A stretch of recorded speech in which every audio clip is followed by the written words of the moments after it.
Muito bem, gente. Vamos fazer entrevista que faz preço, entrevista que faz volume, entrevista que pauta todos os tomadores de opinião. Vai na Cagal, acelera a saída do quadro, aquela, né? Nós vamos num dia decisivo, dia que marca uma guinada, na política de preços da maior estatal do Brasil. 2, um anúncio como há muito tempo não se via, de 40 centavos a menos no diesel, perdão, na gasolina, 44 no do diesel. E 3, um anúncio que abre as portas para um diálogo com os setores que, desde 2016, com a crise, o ápice da crise que leva Dilma Rousseff ao cadafalso, olha com desconfiança para as medidas do PT. O mercado esperava uma hecatombe, elogiou o que viu, reconhece que há mais para explicar. E é isso que a gente vai tentar fazer aqui agora, conversando com o presidente da Petrobras nesse dia, de novo, que é um marco em várias frentes, da política à econômica, ele, Jean Paul Prats. Presidente, vou me esforçar aqui porque eu vou escorregar e querer chamar o senhor de senador de vez em quando, pela força do hábito. Não tem problema.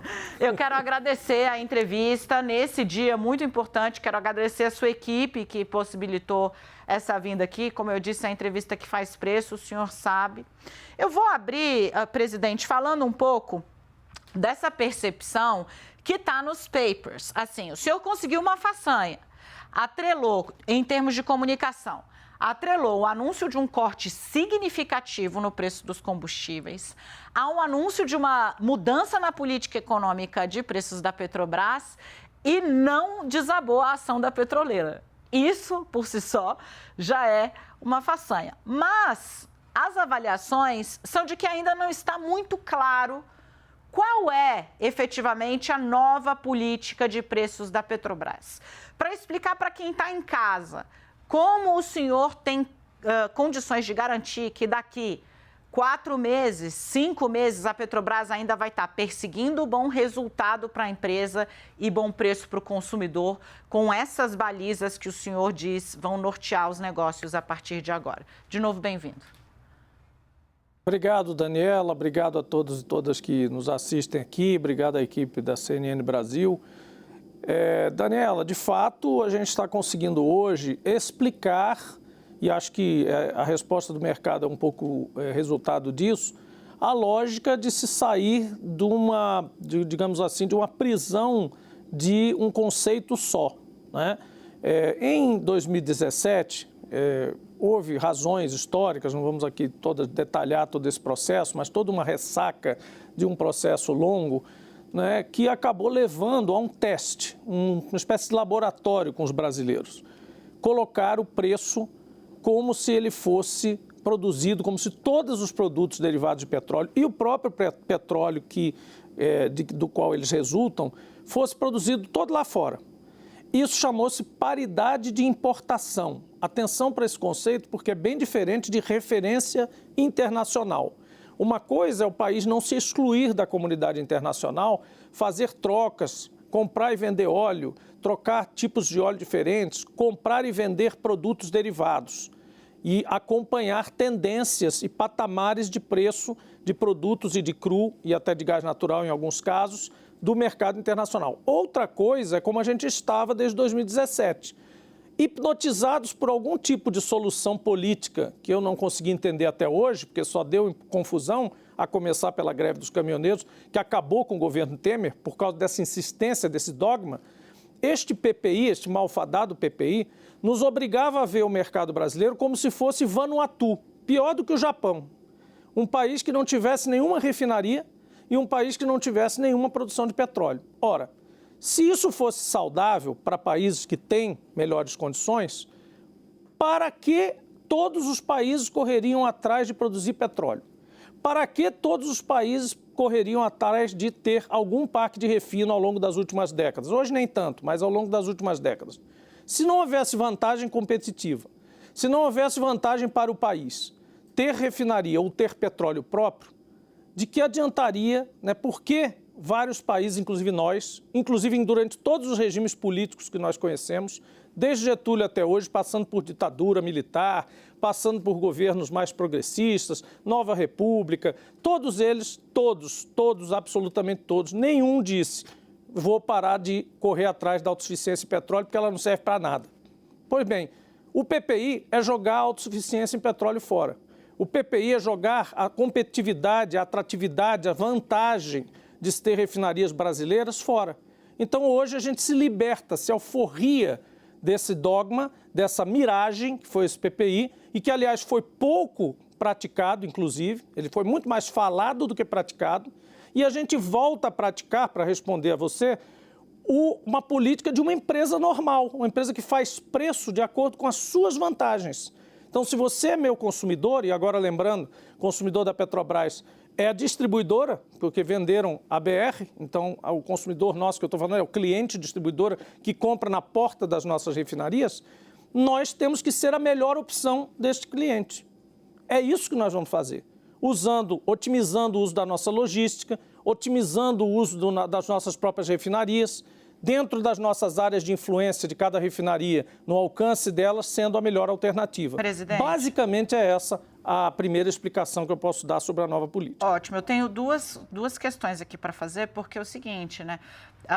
O Brasil ele não tem autossuficiência no combustível refinado. Uma parte disso vai ter que vir lá de fora. Então, quando o senhor fala, uma coisa é ter a paridade, outra coisa é ter a referência. O senhor está reafirmando ao mercado que o preço internacional, exatamente por conta dessa deficiência no uso do combustível refinado aqui, ele não vai ser perdido de vista, ponto 1. E o meu ponto 2, eu vou até abrir aqui, né, que mais cedo a gente estava discutindo muito sobre como amarrar essa edição, porque, de novo, né, é uma medida de impacto político muito grande e econômico muito grande, né, duas atreladas. Nakagawa disse, uma questão é, né, o PPI pode ter todos os problemas do mundo, mas as pessoas sabiam quais eram as regras. A dúvida agora é exatamente no detalhe qual é a nova regra da gestão da Petrobras. Tá, vou começar desconstruindo esse mito que você falou aí no final. O PPI não tinha regra nenhuma. O PPI não tinha absolutamente nenhuma previsibilidade, porque ele não foi aplicado em todas as regiões do país igualmente. O PPI não faz sentido. Quando eu digo que ele é uma abstração, é porque como é que se calcula um PPI? É um preço de Hamburgo ou de Roterdã, mais o frete, mais as despesas colocadas na porta da refinaria de Duque de Caxias, ou na refinaria de Cubatão, ou na refinaria de Canoas. Isso é uma abstração, isso não existe. Isso nunca foi aplicado à risca.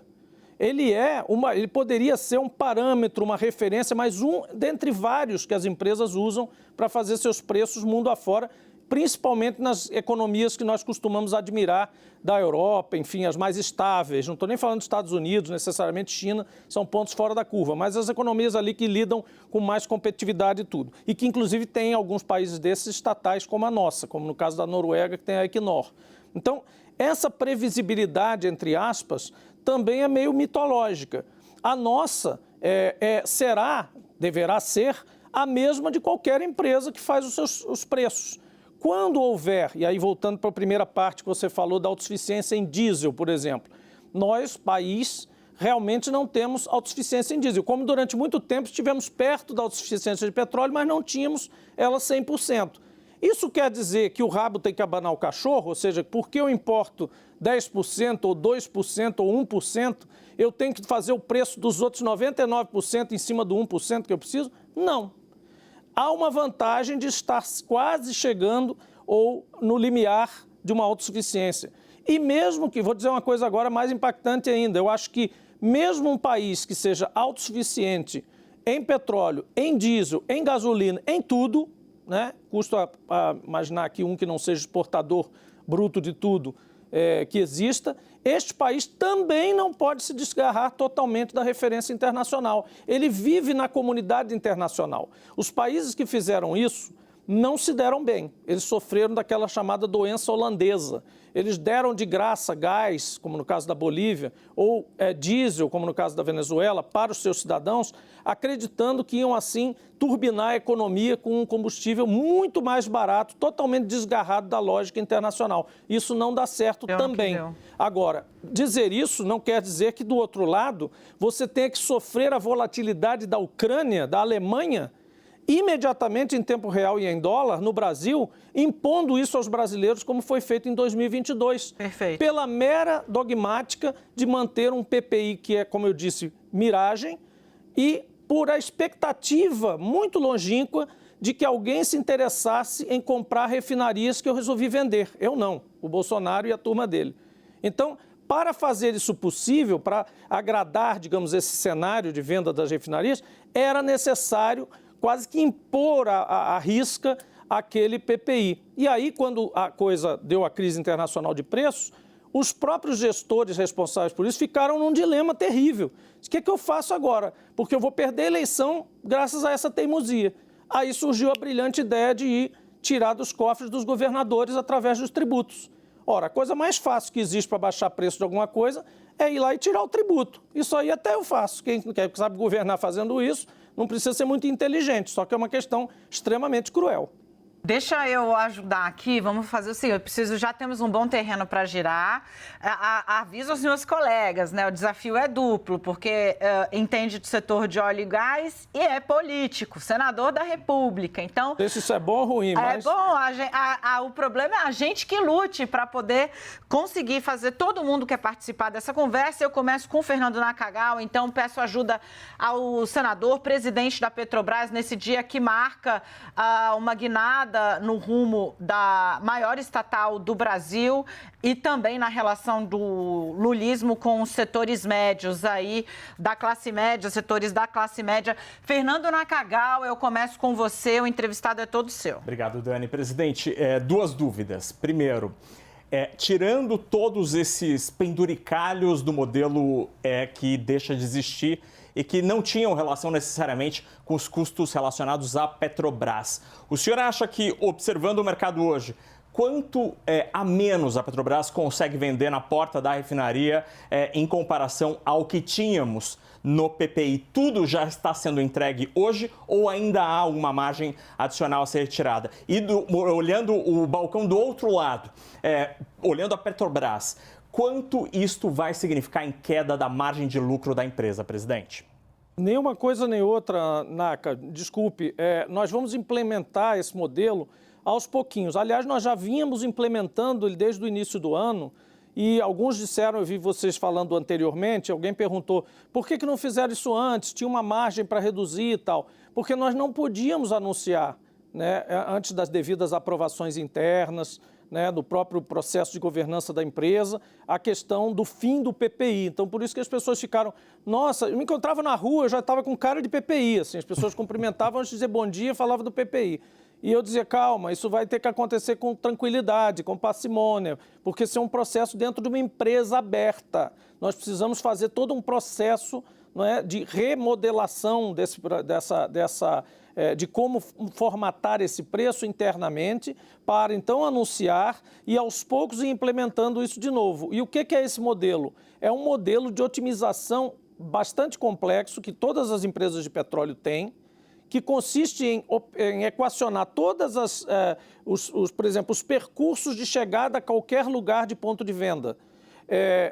O que entra numa refinaria em termos de tipos de petróleo que entram para que saia mais diesel ou menos diesel na refinaria XPTO. Todas as unidades de refino, como funcionam, o que é que você coloca para sair o produto do outro lado.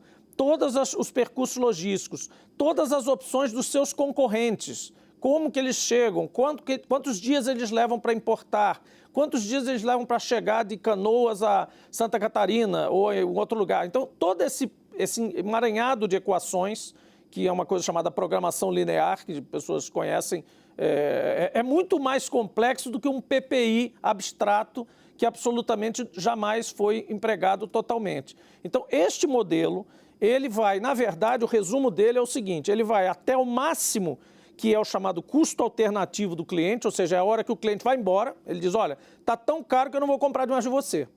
Lembra a imagem daquele mercado árabe, que você fica negociando com o cara até a hora que você diz, não, vou embora. Ele, não, peraí, vem aqui. Aí, esse é o preço máximo. E o preço mínimo é aquele que, para a empresa, não consigo mais vender abaixo disso. É aí que o investidor tem que ficar tranquilo. Nós não vamos vender abaixo de um preço que a empresa perca sua margem, ou margem congênere, ou margem aplicável àquele mercado. Então, esse modelo vai nos dar o máximo e o mínimo. O mínimo é quando eu não me interesso mais em vender, porque está ruim para mim. O máximo é quando o cliente vai embora e não compra de mim e eu perco o mercado. Muito, acho que foi, agora conseguimos formular e acho que temos notícia aí, exatamente. Obrigada. Renata Agostini está do seu lado. Presidente, você está vendo o homem que está capitaneando a mudança na Petrobras, Jean Paul Prates, e ele acaba de dizer, olha, nós não vamos vender abaixo da margem da Petrobras. E ressaltou, essa é a segurança que eu estou dando para o investidor. Renata Agostini vem para cá com apontamentos também a serem feitos. Renata? Presidente, é que a gente está pertinho aqui, por isso que ele está brincando. Presidente, eu estou longe, infelizmente eu estou longe. Ela aqui do meu lado. O senhor pode olhar para onde o senhor quiser, porque hoje o senhor tá podendo muito, respondendo as perguntas todas, tá ótimo. Aproveitando esse ponto que o senhor deixou, né? Ou seja, não vamos vender abaixo da margem da Petrobras. Aí eu vou sugerir aqui um cenário, porque eu acho que fica fácil de quem está nos acompanhando entender. Essa queda nos valores que foram apresentados hoje pela Petrobras, ela está acontecendo no momento em que há uma queda no valor do barril. Então, nos últimos meses, esse barril vem caindo de preço. Então, você tem um cenário que dá tranquilidade para a Petrobras, além da defasagem que já existia, de também reduzir os preços. Se esse cenário muda e a gente tem nos próximos meses o barril subindo, com uma preocupação do governo ainda em segurar a inflação, a Petrobras volta a aumentar o combustível ou ela vai segurar? Renata, por isso que a gente está fazendo isso agora. Não, estou brincando. Na verdade, não é isso não. Isso é o que estão pensando. Eu fiz a brincadeira porque isso é o que se pensa. Agora é fácil. Quando subir, vai subir? Vai.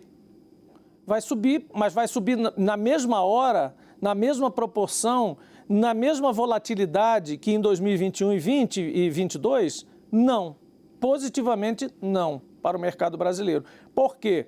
Porque nós somos produtores de petróleo e nós temos refinarias que são capazes de entregar pelo menos 80% ou mais de cada produto que a gente precisa. Isso seja aviação, seja gás de cozinha, seja diesel, seja gasolina, seja asfalto, seja lubrificante básico. Enfim, nós temos capacidade de produzir e nós temos condição de administrar o nosso preço como empresa também, além de haver possibilidade de ter políticas de governo, que são outra coisa, para defender o país de uma crise mais aguda ainda, mas nas oscilações normais, subida e descida do preço de referência internacional, nós teremos que fazer os movimentos que forem cabíveis. Nós não vamos ficar, como eu disse, completamente alienados da realidade mundial, global, do preço da commodity Brent, do preço da commodity diesel, gasolina, etc. e tal. Mas a gente vai ter, com certeza, muito mais defesa contra a volatilidade do que antes. O PPI, ele entrega para nós absolutamente toda, sem nenhum amortecimento, a volatilidade especulativa, de intempéries em países que não tem nada a ver com a gente, de guerras, na mesma hora, em tempo real e em dólar. Nós podemos fazer melhor do que isso. Acho que o famoso colchão, talvez eles estejam pensando aqui para quem está em casa, né? Buscar uma forma de amortecer para ver se o impacto bruto passa, a ver se vai funcionar. Eu estou só tentando aqui É isso, traduzir. Dani. É um colchão limitado, o da Petrobras é bem limitado, claro, mas a gente manejando a máquina, o sistema de refinarias que coopera entre si da Petrobras, região com região, podendo calibrar essas refinarias, podendo alterar tipos de óleo, etc., a gente consegue fazer uma gestão disso, mas, obviamente, se você cair num período de crise bem maior, aí você precisa apelar para instrumentos nacionais, instrumentos como aquela conta de estabilização, por exemplo, que tinha recursos que vinham justamente da arrecadação exorbitante que o próprio Estado brasileiro acaba tendo pelo preço do petróleo alto, para devolver aquilo para o consumidor na forma, por que não dizer, de um subsídio direto, sim, como foi na Inglaterra, que foi o chamado windfall profit, né? Que aí é um caso excepcional, casos de crise. Mas em tempos normais, oscilações para cima e para baixo serão, obviamente, administradas e serão colocadas também dentro do cenário nacional. Presidente, tem visita ilustre aqui no 360, a Raquel Landim, nossa analista também de economia e política. Raquel, entrevistado todo seu. Oi, presidente. Boa noite, boa tarde, né? Que finzinho de tarde. Presidente, desde que a gente trouxe essa informação com exclusividade ontem aqui na CNN do fim do PPI, eu acho que a pergunta que muita gente está se fazendo é a seguinte: com o fim dessa referência, o senhor disse que não vai desgarrar dos preços internacionais, mas com o fim dessa referência, como é que os acionistas, e aí não estou falando de grandes fundos de investimento, estou falando da União, né, de todos os brasileiros, que são os acionistas majoritários da Petrobras. Como é que eles vão ter segurança de que ao longo do tempo a Petrobras não vai acabar subsidiando a compra de diesel importado lá fora e vendendo mais barato aqui dentro? Como é que eles vão ter segurança de que ao longo do tempo a Petrobras não vai acabar manipulando os preços para garantir uma inflação mais barata aqui dentro, como aconteceu no governo Dilma Rousseff e trouxe prejuízos importantes para a companhia? Olha, manipulação de preços é combatida por órgãos da defesa da concorrência. Se você tiver manifestamente praticando algum tipo de dumping ou algum tipo de subsídio escondido, o mercado percebe e há instrumentos para trabalhar isso, né? Na verdade, naquela época, havia uma diferença em relação a isso, porque todo mundo achava natural, né, eventualmente natural, que a Petrobras fizesse diretamente esse papel como se fosse uma espécie de uma agência do Estado, uma coisa assim. Hoje, depois de tudo que, enfim, altos e baixos que se viveu, sabe-se muito bem que a Petrobras tem um limite para isso. Mas ela tem um papel, sim, importante, e aí se diz, previsibilidade e como é que o preço vai ser feito. Ora, o preço do combustível na Alemanha é o mesmo da França? É o mesmo da Inglaterra? É o mesmo dos Estados Unidos? Não, não é. Todo mundo pratica PPI lá? Não. Os preços variam de empresa para empresa e variam de país para país. A mesma coisa aqui. O acionista tem que ficar tranquilo, ele vai fazer o preço que vai garantir a rentabilidade possível naquele mercado, mas também a ponto de não perder aquela fatia de mercado para alguém porque simplesmente resolveu praticar um PPI, que é o preço de hambúrguer colocado aqui. Mas a Petrobras praticamente não tem concorrência, presidente. Tem concorrência, sim. A concorrência e a minha dúvida é o todo. seguinte: a política pública não cabe ao governo, enquanto a empresa não tem que praticar a sua própria política? Mas eu não disse em momento nenhum aqui que a Petrobras está fazendo política pública com preço de combustível. Eu disse aqui que o preço do combustível vai ser o preço competitivo para conquistar o cliente, para ser a melhor alternativa para o cliente. Isso é a mesma coisa com qualquer empresa. Não vou denominar aqui empresas, mas você imagine outras marcas aí. O que é que elas fazem todos os dias? Ser a melhor alternativa para o meu cliente. É isso que eu estou dizendo que eu vou fazer, usando toda a minha estrutura, toda a possibilidade que eu tiver de chegar lá com mais competitividade do que os meus concorrentes. Não existe concorrente. Existe sim. Todas as refinarias do mundo são concorrentes da Petrobras nesse momento, porque a importação é liberada. E tem pessoas que fazem trading, acumulam grandes volumes, fazem pacotes, são inteligentes, praticam e conseguem fazer sistemas de reconhecimento de oportunidades no território brasileiro e alhures, em todos os lugares, aí, litoral africano, América do Norte, quantidades menores, quantidades maiores, mais remoto, menos remoto. É para isso que servem as tradings e esses preenchedores de lacuna do mercado. Agora, enquanto eu estiver sendo a opção confortável do cliente e tiver, inclusive agora, a companhia de refinarias privadas, já que Manaus foi vendida, Bahia também foi vendida, não é? Eu terei concorrente, sim, muita concorrência, e é dura a concorrência. Por isso que a gente vai precisar ficar sempre, no mínimo, entre o valor marginal da companhia, aquele que me faz dizer, cheguei no máximo da minha negociação, não posso vender abaixo disso, e um máximo que vai ser o custo alternativo do cliente, que é o cliente dizer, olha, eu prefiro comprar dele. Então, isso é mercado, gente. Eu não entendo por que essa insistência que só a Petrobras tem que ter um parâmetro só. E de todas as empresas do mundo, a única que tem que praticar PPI, que é uma abstração, ela nunca praticou, nem mesmo com Bolsonaro, A única que tem que fazer isso é a Petrobras? Não, ela vai fazer o preço que ela puder fazer para manter os seus clientes felizes. Presidente, Raquel, eu vou tentar, gente, fazer uma nova rodada de fogo aqui, porque eu tenho o limite do tempo do presidente da Petrobras, o nosso limite aqui do jornal e a fila imensa. Então, já volto com você. Eu preciso trazer o Yuri Pita, porque a Petrobras é uma empresa tão gigante que mesmo num dia como hoje, de anúncios muito importantes, tem vários aspectos que ela não pode perder de vista, inclusive do ponto de vista estratégico, do que está sendo visto lá fora como bandeira do Brasil. Uma parte do Brasil voltou, tem a ver com isso que o Yuri Pita vai perguntar agora. Yuri. É isso, Dani. Obrigado. Presidente, boa tarde. Não vou perder a oportunidade de te questionar diretamente sobre a questão da exploração de petróleo na margem equatorial, na foz do Amazonas. A gente se conhece um pouquinho, né, presidente? Mas não me surpreendes. É isso. Queria ouvi-lo diretamente sobre como está esse debate. A gente sabe que há uma série de agentes políticos, principalmente dos estados, que podem se beneficiar com os royalties dessa exploração favoráveis ao início desse trabalho, mas há também uma resistência na área ambiental. Queria saber do senhor como está o trabalho da Petrobras para vencer essas resistências, sem que isso se transforme num problema internacional, dado, né? Basta lembrar que o presidente Lula voltou da Inglaterra com a mensagem do coroado rei Charles de proteger a Amazônia, e o quanto, na sua avaliação, isso vai ser, já está bem encaminhado, inclusive com o presidente Lula. Se o senhor já tratou diretamente desse assunto com o presidente e qual é a posição que ele tende a adotar nesse debate. Yuri, vamos lá. Em primeiro lugar, vou primeiro fazer uma digressão rápida sobre a questão de ameaçar ou não a Amazônia. Essa operação consiste de perfurar um poço apenas, um poço exploratório, para buscar petróleo, para saber se tem petróleo numa bacia sedimentar que no mapa geológico brasileiro se convencionou chamar lá atrás de Foz do Amazonas.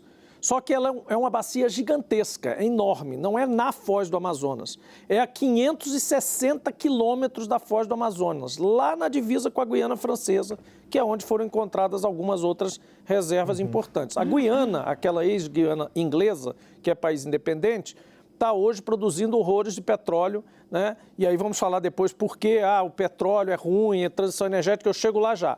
Mas só geograficamente, geologicamente, esse lugar está a 560 quilômetros da margem da Foz do Amazonas e a 150 quilômetros mar adentro da costa do Amapá, do Oiapoque. Todos os processos do licenciamento desse poço são extremamente complexos, severíssimas condições foram colocadas e a Petrobras foi cumprindo todas, porque ela também é concessionária da União. Ela não está lá porque ela quer, assim, do nada, ela chegou lá para furar um poço. O Estado brasileiro, em algum momento lá atrás, licitou um bloco na bacia da Foz do Amazonas e disse, venham investir aqui e fazer exploração para ver se tem óleo. A Petrobras diligentemente foi lá e fez isso. Chegou o momento de furar um poço. Como isso tem uma acessibilidade e o governo mudou, também tem toda uma discussão, a gente entende perfeitamente o que está acontecendo. Em momento nenhum, Yuri, essa pergunta me dá a possibilidade, com a audiência que vocês têm, de esclarecer de uma vez por todas isso. Não há um embate aqui, absolutamente, entre Minas Energia, Petrobras e IBAMA e Ministério do Meio Ambiente.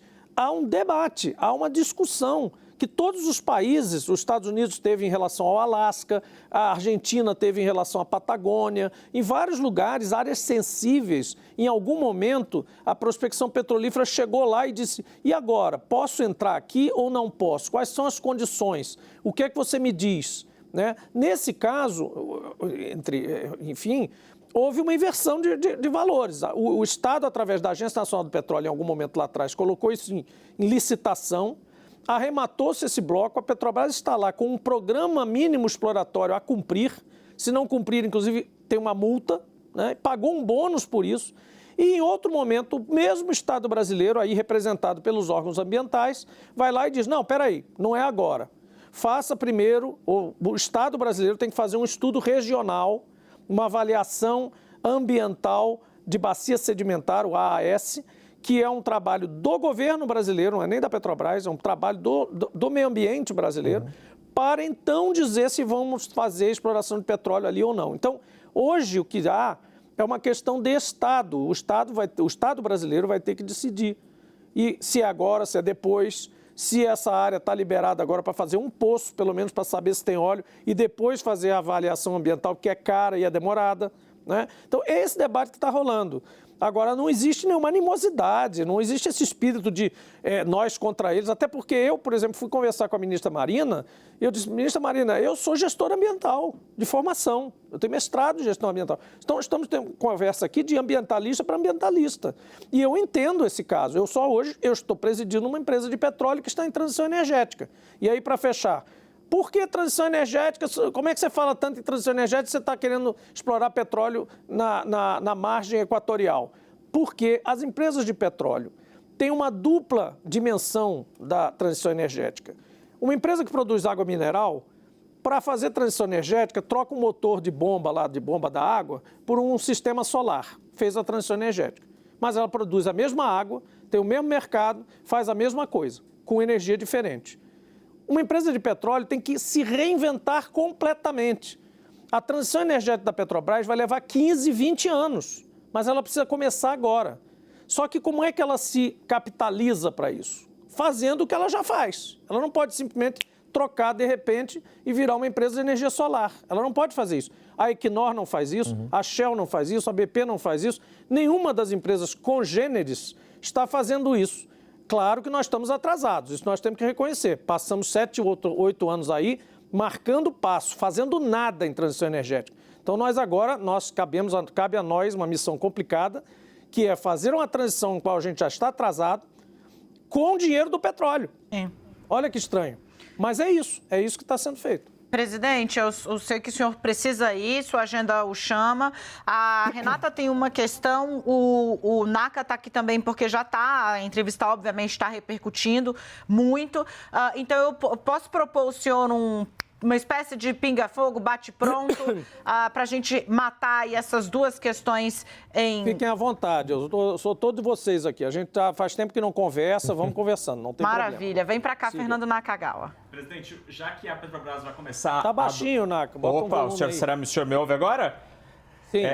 Já que agora a Petrobras vai começar a ter preços conforme o cliente, conforme a situação, a posição geográfica daquela entrega... A partir de agora, a Petrobras deixa de anunciar combustível em reais e passa a anunciar apenas a variação percentual ou a divulgação continuará sendo em reais? Não, acho que faz sentido continuar divulgando. Tem duas novidades. Primeiro, continuar divulgando é importante. Veja que a gente sempre fala nas notas técnicas, nos anúncios, preço médio. Então, é o preço médio nacional. Você vai poder ter variações e o próprio cliente, a distribuidora que vai lá comprar e tal, também pode ter variações. Por exemplo, se o cara é um mal pagador, devedor quanto mais, ou um volume maior versus um volume menor. Então, condições comerciais, como qualquer outra empresa. Então, eu acho que faz sentido divulgar o preço médio, porque ele dá uma ideia, até para os órgãos também de fiscalização, de como é que isso repercute a jusante da refinaria, ou seja, abaixo da refinaria. Tanto impostos quanto distribuição, revenda, como é que isso repercute. Hoje, por exemplo, nós inovamos ao vaticinar, ao tentar estimar se tudo ficar do mesmo jeito abaixo da refinaria, qual o efeito da bomba. Antigamente se fazia isso e depois parou-se de fazer.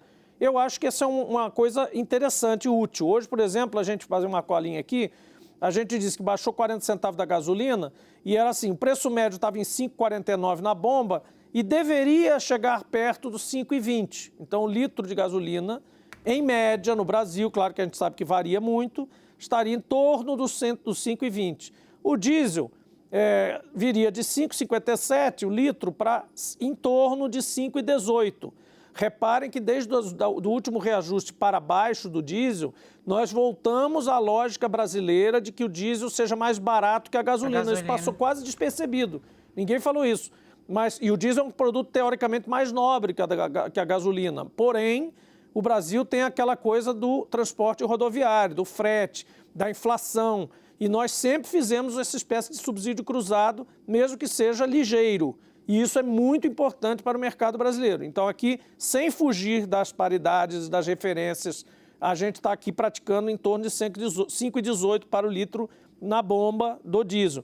E o GLP foi o melhor de todos, porque a gente simplesmente conseguiu voltar a um patamar abaixo de R$100, estimativa, R$ 99,87, 13 centavos abaixo dos R$100, patamar esse que foi ultrapassado em setembro de 2021. Na verdade, o Brasil passou a enfrentar questões assim que passam ao largo das classes médias e mais altas, né? Mas o número de queimados explodiu em diversas periferias do Brasil, porque as pessoas não conseguiam comprar gás e faziam consumo de carbono, produto álcool. fuligem, produto queimado. Um desastre essa questão de queimar lenha ao invés de GLP.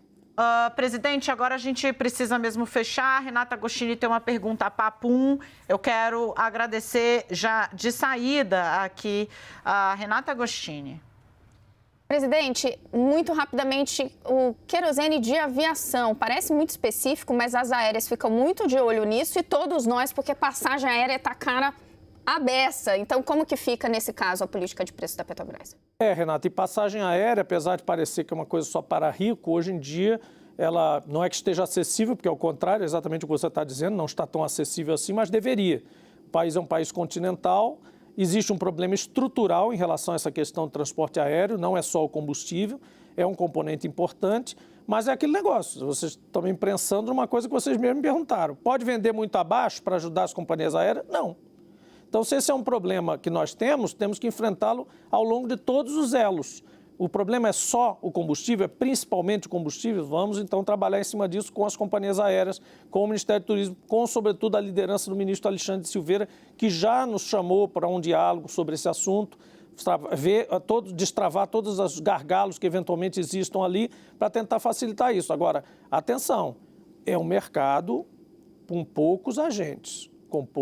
Eu, como senador, pedi investigação no CAD sobre as companhias aéreas em relação ao fato de serem 3 apenas operadoras que têm preços muito iguais, em horários praticamente semelhantes, iguais.